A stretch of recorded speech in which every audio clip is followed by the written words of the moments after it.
శేఖర్ బాగున్నావా? ఏం లేదు, నీకు ఒకసారి చెప్పాను కదా, ఒక పెళ్లి కావాల్సిన అమ్మాయి ఉంది, పెళ్లి చేస్తారట. అమ్మాయా? బాగుంటుందా? బాగుంటుందా? ఎర్రగా బాగా పొడుగ్గా సన్నగా ఉంటుందా? లాగా ఉంటుందా? లాగా ఉంటుంది, సన్నగానే ఉండే కాదు.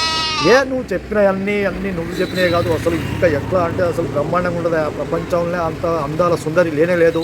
నువ్వు నా దగ్గరికి వచ్చాయి, వచ్చిన తర్వాత అన్ని విషయాలు చెప్తా. కానీ నిన్న కలిసాం కదా అక్కడికి వచ్చేసాయి, తొందర రాలే.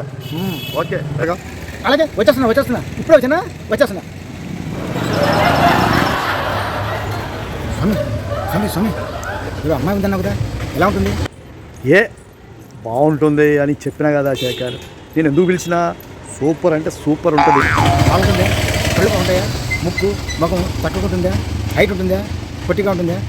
బాగా నాజుగ్గా ఉంటుందా? నువ్వు అన్నయ్య హైట్ ఉంటుంది, పర్సనాలిటీ ఉంటుంది, వైట్ ఉంటుంది. అసలు ఎలా అంటే తెలుగులో సౌందర్య, హిందీలో ఆ సుస్మిత సేను అప్పుడెప్పుడో అందగత్తెలు ఉన్నారు కదా, అంతకంటే ఇంకా బ్రహ్మాండంగా ఉంటారు. వాళ్ళు ఎప్పటి నుంచో చెప్తున్నారు ఆ అమ్మాయికి ముగ్గురిని చూడాలని. అందుకే నీకు కదా ఫోన్ చేస్తా ఉన్నా కదా,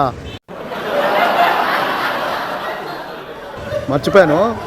ఆ అమ్మాయి ఎంత పొడుగ్గా ఉంది, ఎంత వైట్గా ఉందో, అలాగే ఉన్న మంచి అబ్బాయిని చూడు శేఖర్. ఇంతవరదాకా చెప్పింది ఎవడికో చూడడానికి, ఇంకా నాకు కాదనమాట. నీకు కాదయ్యా, నీకెవడిస్తాడు అంత అందమైన అమ్మాయిని? నేను ఆ అబ్బాయిని చూస్తామని నిన్ను పిలిచిన, నీకు కాదు. వాడే స్వామి, నువ్వు చెప్పి ఎవడికో చెప్తామని చెప్తున్నావా? నాకు కాదా? నాకు కన్నప్పుడు ఇవైతే నాకెందుకయ్యా? అవయా చెప్పిన శేఖర్ శేఖర్ శేఖర్ శేఖర్